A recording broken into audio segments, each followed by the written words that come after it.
ഗുരുവായൂർ അഷ്ടമി രോഹിണി ആഘോഷ കമ്മിറ്റിയുടെ അഷ്ടമി രോഹിണി ആഘോഷങ്ങൾക്ക് തുടക്കം കുറിച്ച് ഗുരുവായൂരപ്പനെ നറുവെണ്ണ സമർപ്പിച്ചു.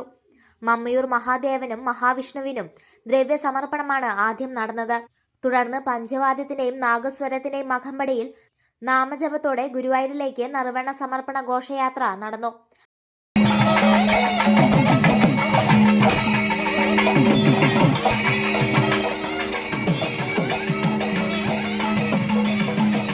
അലങ്കരിച്ച ഉറിക്കുടങ്ങളിൽ നിറച്ച ഉണ്ണിയപ്പവും സമർപ്പിച്ചു. തെക്കേ നടപ്പുരയിലെ കവാടത്തിൽ ഘോഷയാത്രയെ വരവേറ്റു. ഘോഷയാത്രയെ ക്ഷേത്ര സന്നിധിയിലേക്ക് ആനയിച്ച ശേഷം ക്ഷേത്രഗോപുരനടയിൽ തന്ത്രി ചേനാസ് ദിനേശൻ നമ്പൂതിരിപ്പാട് നറുവെണ്ണക്കുടം ഏറ്റുവാങ്ങി. തുടർന്ന് ദീപസ്തംഭത്തിനു സമീപം അരിമാവണിഞ്ഞ നാക്കിലയിൽ നിരത്തിയ കുട്ടകങ്ങളിലേക്ക് ഉണ്ണിയപ്പം നിറച്ചു. ചടങ്ങിനു ശേഷം ഉണ്ണിയപ്പം ഭക്തർക്ക് വിതരണം ചെയ്തു.